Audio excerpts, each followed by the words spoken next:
नमस्कार, मैं रवीश कुमार। अगर कमर्शियल सिलेंडर को लेकर हाहाकार है तो घरेलू सिलेंडर की सप्लाई कब तक बची रहेगी और कब तक सरकार इस बात से इनकार करती रहेगी कि सप्लाई में दिक्कत नहीं। लाखों करोड़ों आम दुकानदारों के सामने एक बड़ा संकट आ गया, जो रोज बनाकर बेचते हैं, कमाते हैं और लोगों को खिलाते हैं। बात केवल महानगरों की नहीं, कस्बों से लेकर आपके घर के बाहर के दुकानदारों की है। आपकी रसोई में, आपके घर में ईरान के खिलाफ दो नेताओं का उत्पात पहुंचने लगा है। हम आज के वीडियो में बात करेंगे संकट पर, संकट से जुड़ी सूचनाओं पर और कैसे इसके असर में आए करोड़ों लोगों को गायब कर केवल होटलों तक सीमित किया जा रहा है। उस पर सिलेंडर ही नहीं, भारत में सूचनाओं की घोर कमी हो गई है। क्या सरकार और गोदी मीडिया आपको सही और समय पर सूचना दे रहे हैं?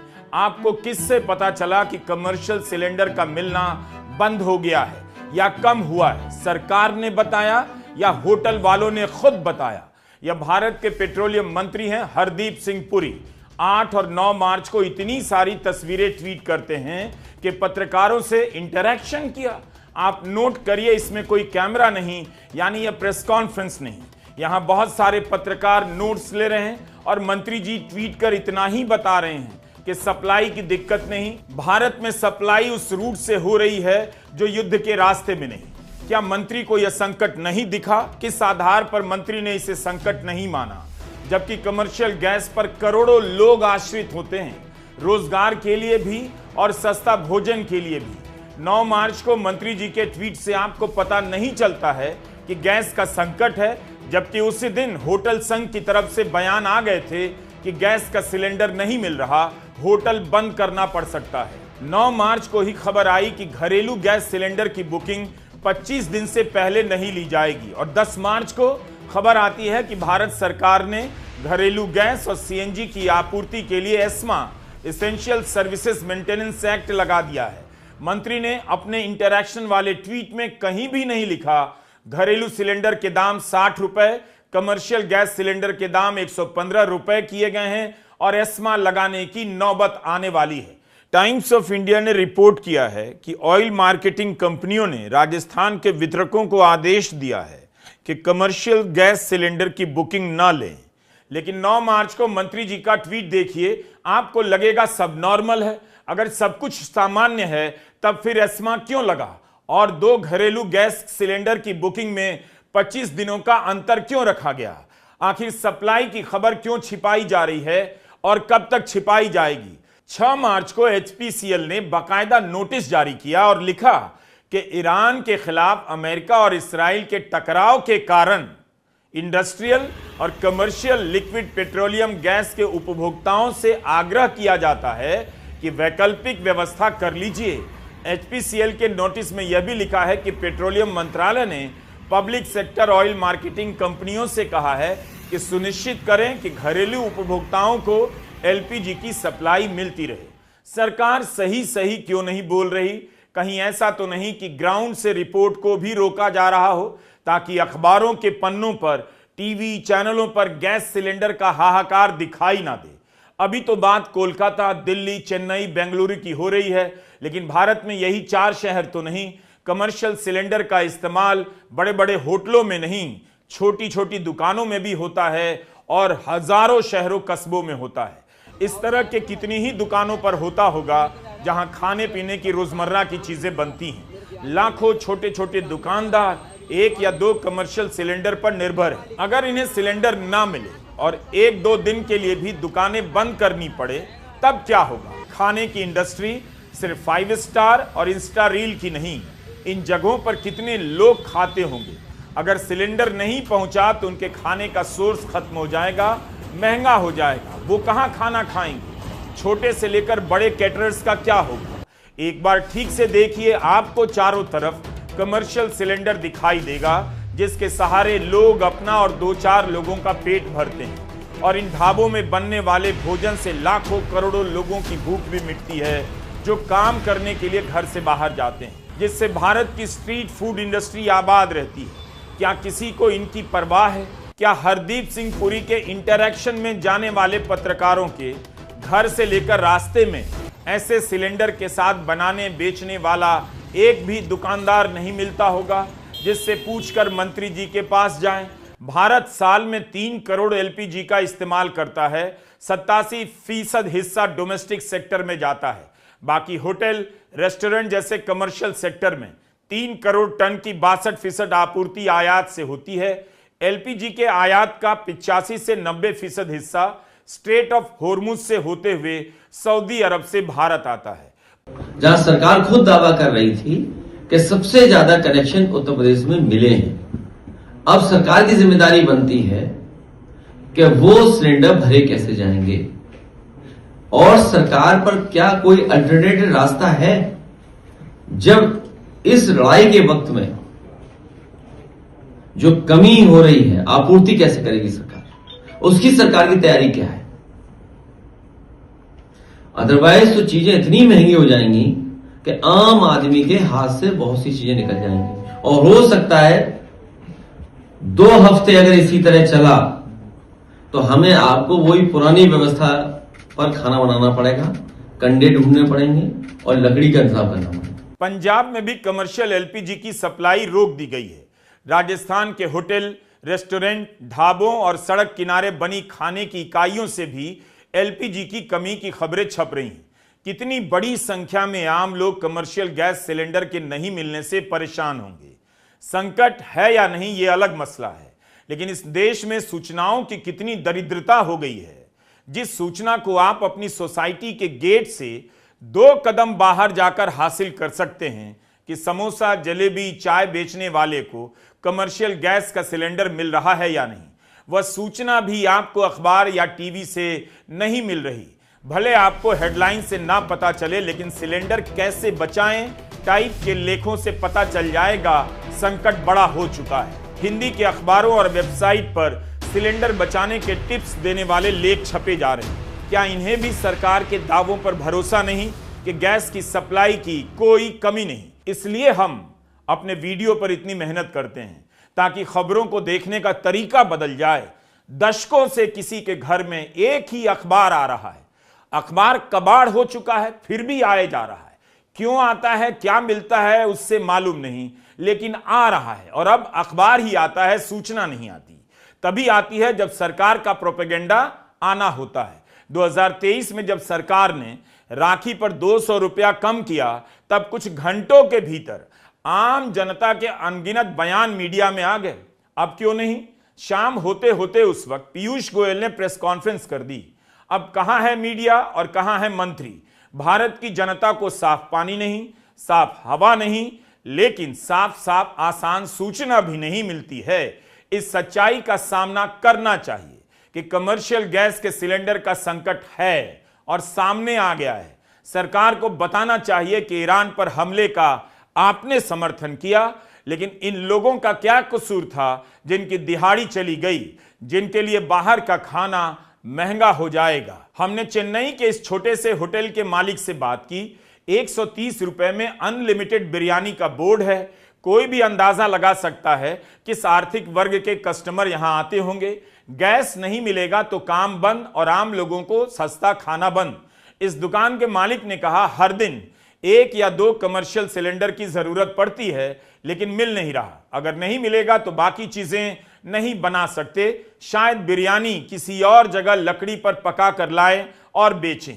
लोग लकड़ी की बात करने लगे हैं और सरकार कह रही है संकट नहीं। चेन्नई होटल्स एसोसिएशन ने कहा है कि चेन्नई में 10,000 से अधिक होटल हैं और खाने की जगहें जो कमर्शियल एलपीजी पर निर्भर हैं। मीडियम साइज की खाने की जगह दिन के 5 से 10 सिलेंडर खर्च करती हैं। अगर सप्लाई रुक गई तो 10 मार्च यानी आज से काम बंद करना पड़ सकता है। सिर्फ 7 दिन पहले तक सरकार के सूत्र मीडिया में बयान दे रहे थे कि एलपीजी स्टॉक को लेकर चिंता व्यक्त की जा रही है। वो चिंता गलत है, खंडन किया जा रहा था। कहा गया कि सरकार लगातार स्थिति को मॉनिटर कर रही है और सप्लाई पर ट्रैक रखने के लिए कई मार्केट प्लेयर से संपर्क में है। सूत्रों के हवाले से चल रही रिपोर्टिंग में सूत्रों ने कहा कि हमारे पास 25 से 30 दिनों का एलपीजी स्टॉक है। नॉर्वे, अमेरिका से भी एलपीजी आ रहा है। अमेरिका से तो 1 महीने से कार्गो आ रहा है। 7 दिन में ही सच्चाई सड़क पर दिखने लगी। कोयंबटूर का होटल अन्नपूर्णा चेन, इसके कई ब्रांच हैं। सिलेंडर की कमी के कारण इसने अपने मेन्यू में कटौती कर दी है। चेन्नई का ही आनंदा होटल ने खुलने का समय कम कर दिया और पकवान कम कर दिए। बेंगलुरु का विद्यार्थी होटल भी बंद हो गया जो डोसा के लिए मशहूर है। इन सभी ने कहा कमर्शियल सिलेंडर की सप्लाई नहीं मिल रही। कोलकाता, मुंबई से भी ऐसी खबरें आईं। चेन्नई के होटल संघ ने मुख्यमंत्री स्टालिन को पत्र लिखा कि स्थिति नाजुक है, वितरकों ने कमर्शियल सिलेंडर देना बंद कर दिया है। बेंगलुरु के होटल संघ ने बयान जारी किया कि 10 मार्च को होटल बंद करना पड़ सकता है अगर कमर्शियल सिलेंडर नहीं मिले। बेंगलुरु रेस्टोरेंट एसोसिएशन ने 9 मार्च के अपने बयान में कहा कि तेल कंपनियों ने हमें आश्वासन दिया कि गैस की सप्लाई में 70 दिनों तक कोई बाधा नहीं है। अचानक इस तरह से रोक देना होटल इंडस्ट्री के लिए बहुत बड़ा झटका है। इस तरह से अचानक लाया गया शटडाउन हजारों दिहाड़ी मजदूरों, छात्रों, सीनियर सिटीजन और हॉस्पिटल के मरीजों को सस्ता पका हुआ खाना नहीं मिल पाएगा। सबसे पहले इन्हीं पर असर पड़ेगा। एक और बात समझिए, पाइपलाइन से घरों में गैस की सप्लाई की जाती है, मगर व्यावसायिक संस्थानों में पाइपलाइन से सप्लाई नहीं की जाती है। चेन्नई, बेंगलुरु से आने वाली खबरों का मतलब यह हुआ कि कमर्शियल गैस की सप्लाई बंद होने से आम जनता भी इसकी चपेट में है। शुक्रवार को जब मुंबई के होटल संगठनों ने एलपीजी की सप्लाई के कम होने की शिकायत की तो सरकार की सफाई आ गई। हमने तो सप्लाई के लिए मनाही नहीं की, एलपीजी पर कोई बैन नहीं। लेकिन अब होटल इंडस्ट्री की हालत देखते हुए तेल मंत्रालय ने एलपीजी की सप्लाई में आ रही रुकावटों की जांच के लिए कमेटी का गठन किया है। होटल संघों के हाहाकार के बाद पेट्रोलियम मंत्रालय को पैनल बनाना पड़ा ताकि इनकी समस्याओं को भी सुना जा सके। पहले समस्या से इनकार करो, फिर किसी और समस्या की बात कर दो, फिर खंडन करवाओ और फिर पैनल बनवाओ। हमारा सवाल इसीलिए इन मंत्री जी से है कि क्या उन्होंने पत्रकारों को अपने इंटरैक्शन में यह बात बताई थी कि India hotels and restaurant association ने उनसे बात की थी। मुंबई के होटलों की खबर 9 मार्च को आ गई थी। क्या मंत्री को पता चल गया था? उन्हें तेल कंपनियों ने फीडबैक नहीं दिया कि कमर्शियल सिलेंडर की सप्लाई रोकनी पड़ रही है या कम की जा रही है। 10 मार्च की सुबह मुंबई होटल एसोसिएशन AHAR ने इंडिया टुडे से कहा कि शहर के 20% होटल बंद हो चुके हैं। अगर यही हालात बने रहे तो 2 दिनों में 50% होटल बंद हो जाएंगे। ऐसी स्थिति आ सकती है कि सारे होटल भी बंद करने पड़ जाएं। क्या उन्हें पता था कि बेंगलुरु के होटल संघ ने बीजेपी के सांसद तेजस्वी सूर्या को ज्ञापन दिया कि मंत्री तक उनकी बात पहुंचा दें? 10 मार्च की सुबह 9:30 बजे तेजस्वी सूर्या ने इसे ट्वीट किया और हरदीप सिंह पुरी को टैग किया। लिखा कि मंत्री जी ने हाई प्रायोरिटी पैनल का गठन किया है। पैनल बना रहे हैं, यहां सिलेंडर नहीं मिल रहा है। मंत्री का इस पर कोई जवाब इंटरैक्शन वाले ट्वीट में नहीं। होटल संघ ने मांग की है कि एस्मा में उन्हें भी शामिल किया जाए। भारत सरकार ने एस्मा लागू किया है और इसके अनुसार तय किया है कि अनिवार्य सेवाएं कौन कौन सी होंगी। पहले उन्हें सिलेंडर की सप्लाई 100% की जाएगी। सीएनजी और घरेलू सप्लाई को अनिवार्य सेवाओं में शामिल किया गया है, यानी इनकी 100% सप्लाई सुनिश्चित की जाएगी। होटल और ढाबा भी उतनी ही अनिवार्य सेवा है। कैसे नहीं है आप बताइए? किसी की दुकान बंद हो जाएगी, वहां खाने वाले लोगों को खाना नहीं मिलेगा, दुकानदार की कमाई ठप होगी। क्या इसका मुआवजा ट्रंप और नेतन्याहू की जेब से आएगा? कोलकाता के ललित सूरी हॉस्पिटैलिटी ग्रुप के जनरल मैनेजर का टाइम्स ऑफ इंडिया में बयान है कि हम एलपीजी बचा बचा कर इस्तेमाल कर रहे हैं।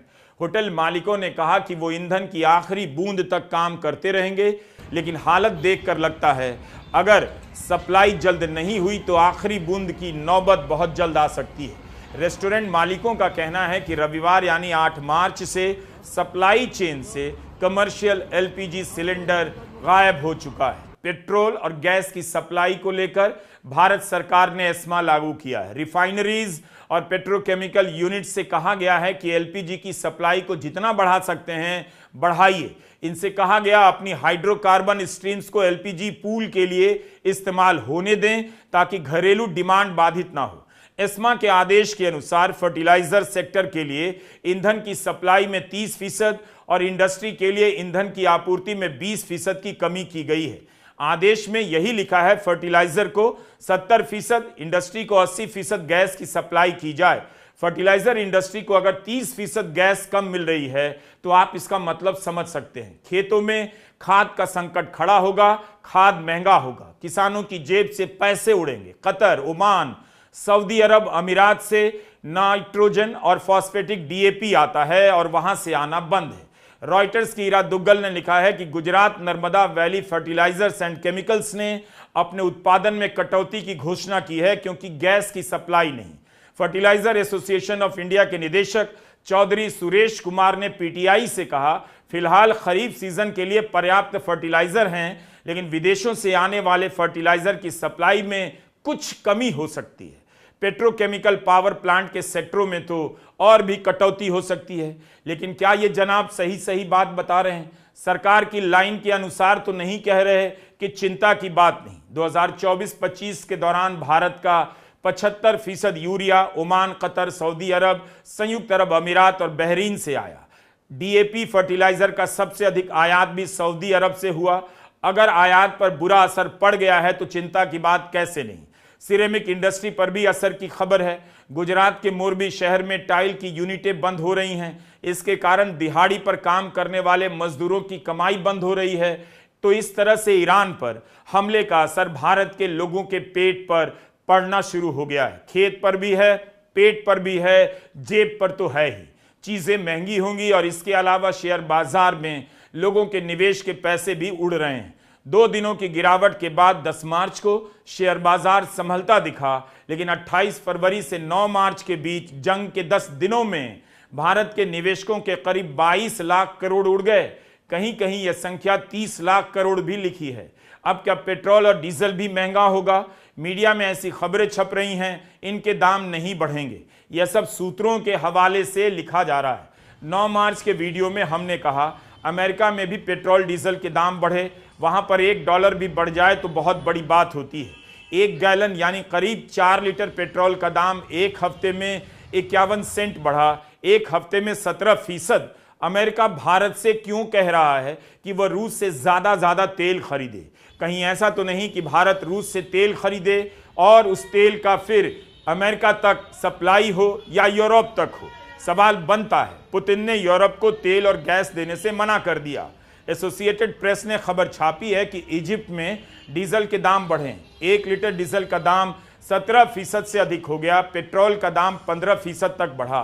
दाम तब बढ़ते हैं जब सप्लाई में कमी हो या कमी का अंदेशा हो। पाकिस्तान, बांग्लादेश, फिलीपींस, दक्षिण कोरिया से भी इसी तरह की खबरें हैं। पड़ोस में श्रीलंका ने पेट्रोल डीजल के दाम में 8% की वृद्धि की है। लोग पैनिक में तेल खरीद रहे हैं, इस वजह से दाम बढ़ाने पड़े। वियतनाम में इंडस्ट्री और ट्रेड मंत्रालय ने आदेश दिया कि नागरिक और व्यापारी ईंधन की खपत में कटौती करें, ट्रांसपोर्ट के विकल्प खोजना शुरू कर दें। लोकल हो या ग्लोबल हो, गैस और तेल का संकट है। बात केवल भारत की नहीं, हर देश में इसका संकट दिख रहा है। दाम बढ़ रहे हैं। सरकार सूत्रों के हवाले से बोल रही है। पेट्रोलियम मंत्री हरदीप सिंह पुरी अगर प्रेस कॉन्फ्रेंस करेंगे तो उनसे सबसे अधिक सवाल किस पर होगा, आप गेस कीजिए और हमारे वीडियो के कमेंट में जरूर बताइए। कांग्रेस के पवन खेड़ा हरदीप सिंह पुरी से एप्स्टीन फाइल्स को लेकर लगातार सवाल पूछ रहे हैं। अगर हरदीप सिंह पुरी प्रेस कॉन्फ्रेंस करने आ गए तो क्या पत्रकार गैस से ज्यादा एप्स्टीन फाइल्स को लेकर सवाल करेंगे? क्या उन्हें एप्स्टीन फाइल्स को लेकर सवाल पूछने दिया जाएगा? लंबे वीडियो होते हैं ताकि आप अलग अलग घटनाओं को जोड़ते हुए देख सकें कि आपकी नजरों के सामने से सिलेंडर जैसी विशालकाय चीज की सूचना भी कितनी आसानी से गायब कर दी जाती है। महीन सूचनाएं तो आपको मिलती भी नहीं होंगी। नमस्कार, मैं रवीश कुमार।